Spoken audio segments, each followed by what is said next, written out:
Queridos irmãos, queridas irmãs, esse vídeo é de número 340. Então, formação primária dos seres vivos, capítulo 10, no livro A Gênese, né? E Gênese orgânica é o que nós estamos tratando, formação primária dos seres vivos. Então, na questão de número 9, Kardec continua assim, já que é uma sequência do vídeo anterior, né? Então, se você assistiu o vídeo anterior, você vai conseguir entender agora. Todas essas combinações e milhares de outras se obtêm artificialmente, em pequenas quantidades nos laboratórios de química. Elas se operam em larga escala no grande laboratório da natureza. Então, olha só para você ver. Aqui, Kardec, ele usa um termo que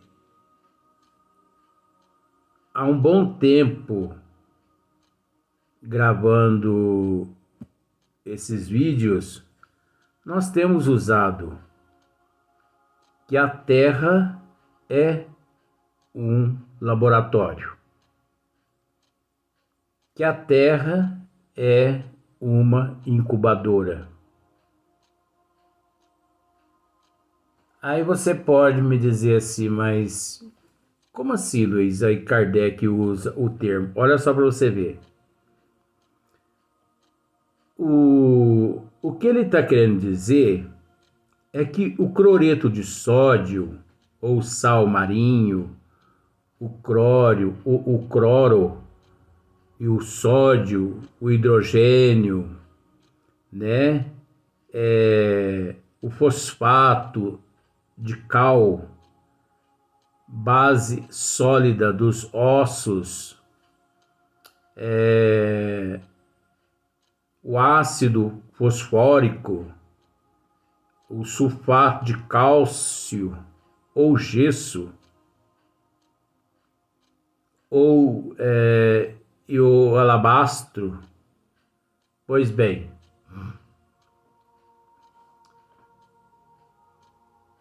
se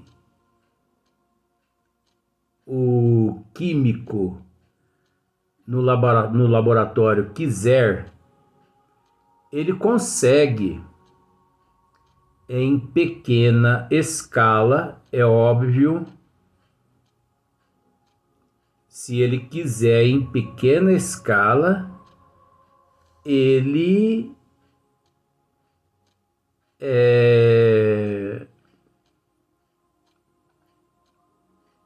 consegue todos esses elementos em pequena escala, uma vez usando a tabela periódica. Mas, olha o que Kardec acaba de dizer aqui. Todas essas combinações, quer dizer, todos esses elementos que acabamos de citar agora aqui, ou melhor, de recitar esses nomes, todas essas combinações e milhares de outras se obtêm artificialmente. Quer dizer, esses elementos artificial. Então, os químicos, eles conseguem, em pequena quantidade, nos laboratórios de química.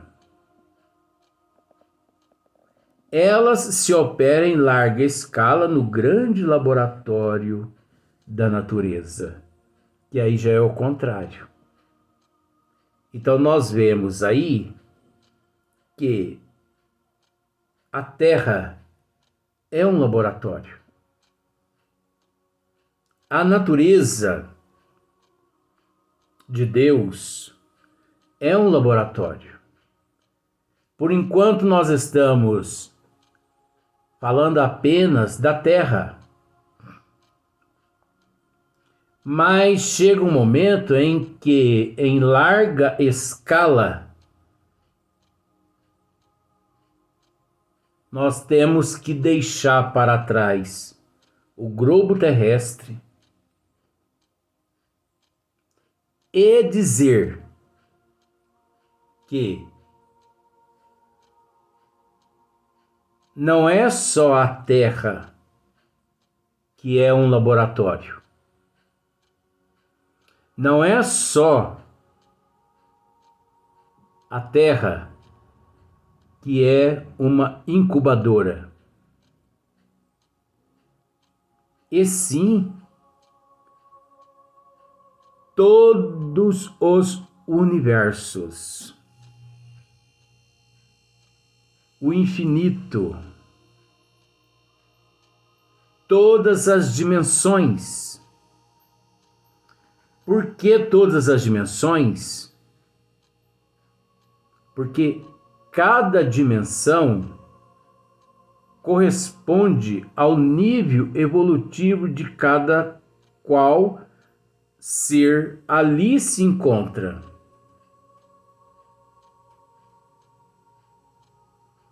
Então,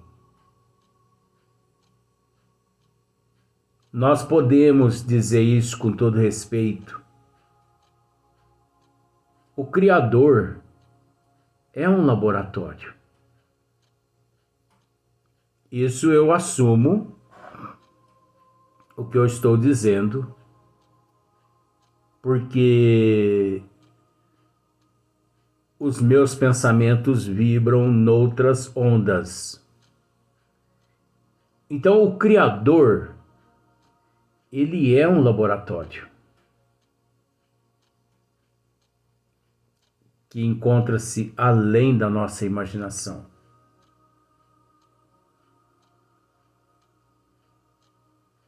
E é óbvio que, pelo fato dele ser um laboratório,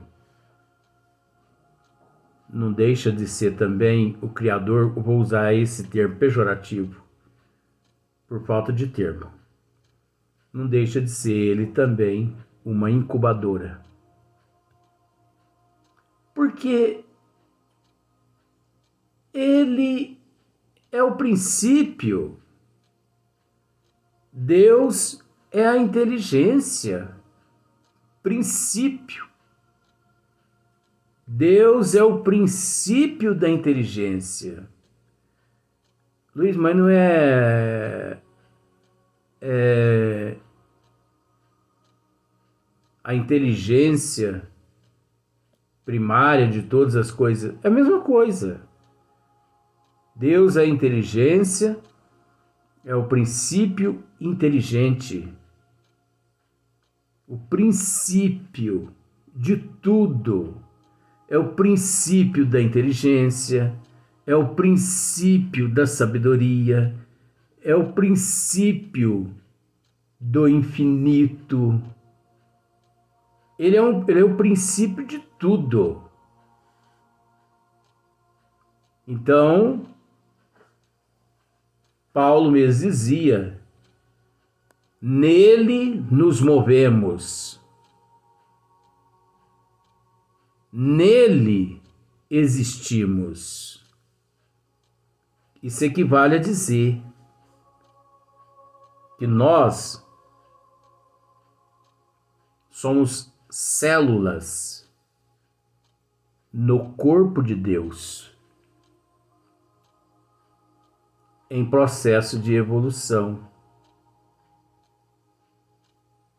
Então nós temos dito isso aqui, que a Terra é um laboratório.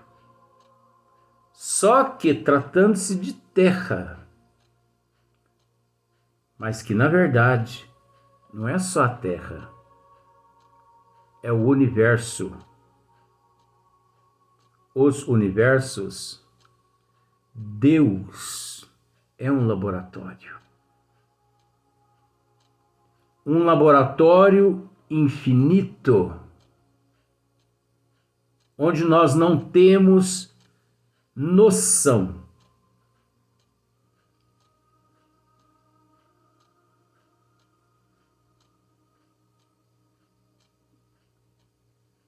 Nós não temos noção dos elementos os quais ele é constituído.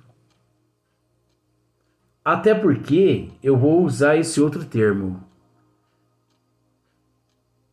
Não podemos dizer que Deus é constituído,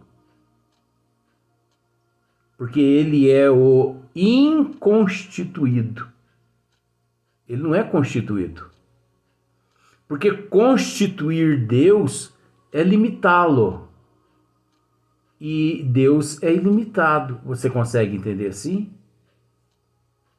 Então, quantos elementos? Então, olha só para você ver.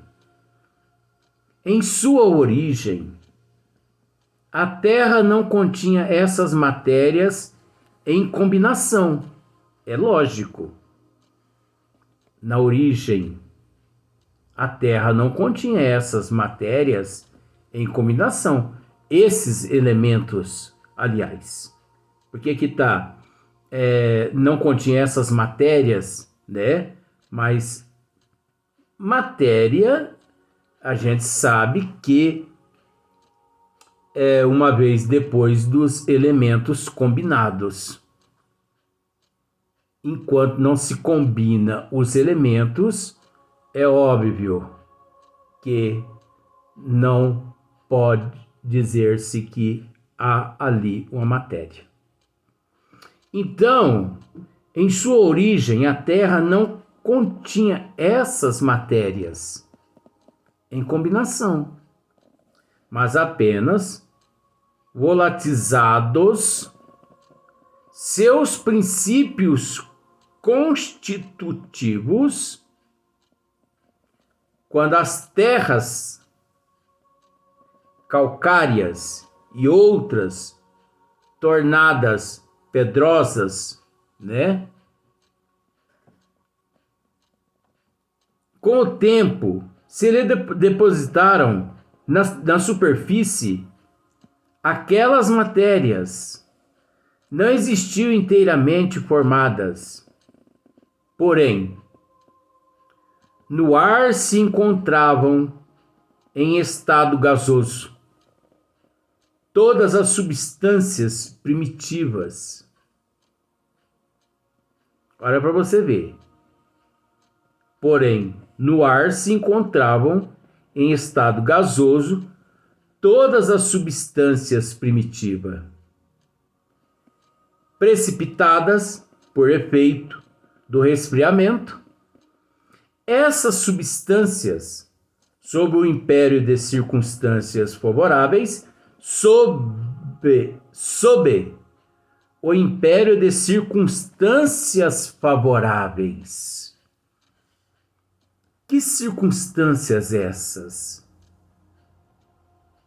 Período, tempo, sedimentação, calor, frio, né? A temperatura muito elevada, temperatura menos elevada, o momento adequado. Como nós já tratamos a respeito desse item aqui, no caso das incubadoras,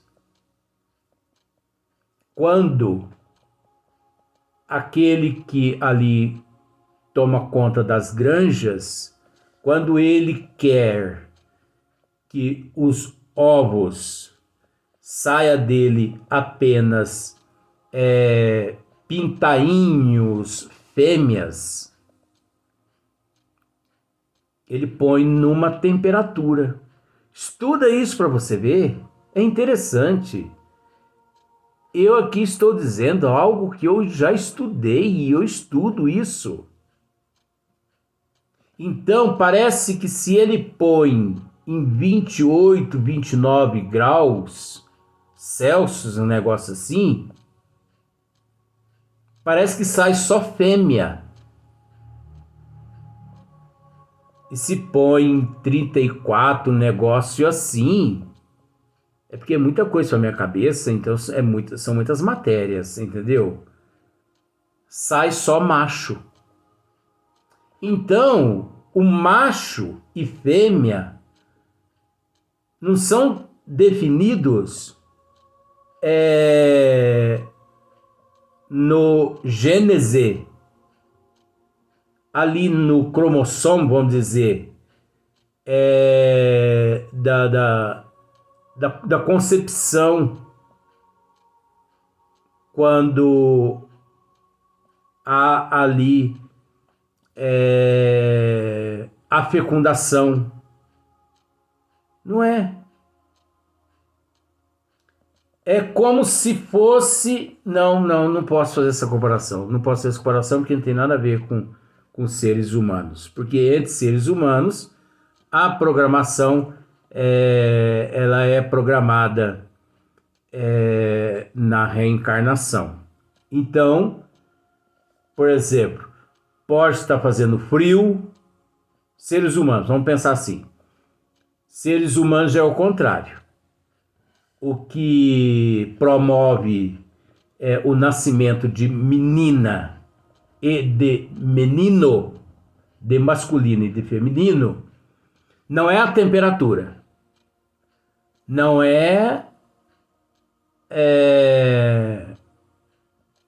não é o clima, não é a estação. O que leva a nascer masculino ou feminino, já na condição humana, já é a programação reencarnatória. Não tem nada a ver com genética, hereditariedade. Nasceu mais mulher por causa da hereditariedade. Não tem nada disso. Nasceu mais homem por causa da hereditariedade. Também não tem nada a ver, não tem nada a ver isso. Isso é falta de conhecimento de quem diz isso. E pior que eu já vi algumas pessoas dizendo isso. Então, isso já é uma programação espiritual. É uma programação reencarnatória. É uma prova. É uma expiação.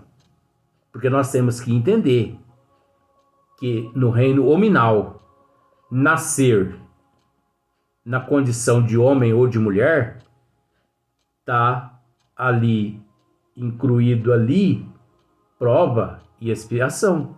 Porque nascer mulher é prova, é expiação. Nascer homem é prova, é expiação. E vice-versa. Então, diferente do reino animal, diferente do reino vegetal, diferente do mineral. O mineral, o vegetal e o animal, eu vou incluir o mineral e o vegetal, sim. Eu só não vou esmiuçá-los, porque vó não permite. Mas o reino mineral, o vegetal e o animal, eles encontram sim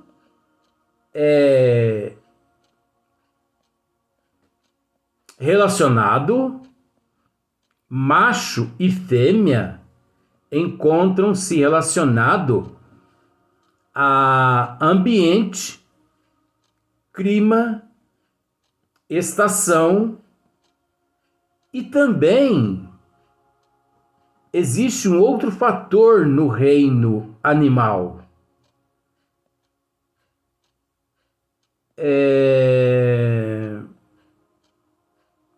A necessidade da predominância de um determinado sexo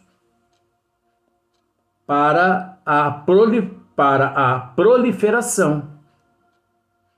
Aí você pode me dizer, mas aí então já é uma programação. Pode ser uma programação dos arquitetos siderais independente do clima. Independente. Porque aí já independe, sabendo eles a necessidade do povoamento, de povoar-se aqui de animais fêmeas, né? Por exemplo, nos Andes mesmo, por exemplo, tem muitos animais, tem muitos bandos de vários animais, que eu não me lembro agora, mas sei quais são, e 90% são fêmeas. Mas por que são 90% fêmeas e 10% macho? Para procriar. Então não tem ali uma programação espiritual dos arquitetos siderais, que eu quero dizer. Então, sob o império de circunstâncias favoráveis, se combinaram, segundo o grau de suas afinidades moleculares. Foi então que se formaram as diversas variedades de carbonatos, de sulfatos, etc. A princípio, em dissolução nas águas depositadas, depois na superfície do solo. Então você observa bem, depositada nas águas, a princípio em dissolução nas águas depositadas, depois na superfície do solo. Esses elementos químicos todos, no princípio, na elaboração, na atmosfera, que ainda não se encontravam todos unidos e que gradativamente foram se unindo e foram se ganhando corpos. Suponhamos que por uma causa qualquer a Terra voltasse ao estado primitivo de incandescência. Tudo se decomporia. Tudo se decomporia. Que seria tudo ia se decompor. Tudo ia se desintegrar. Os elementos se separariam. Todas as substâncias fusíveis se fundiriam. Todas as que são volatizáveis se volatizariam, né? Depois, outro resfriamento determinaria nova precipitação e de novo se formaria as antigas combinações. Então nós vemos a perfeição desse laboratório. Nós vamos para o próximo vídeo.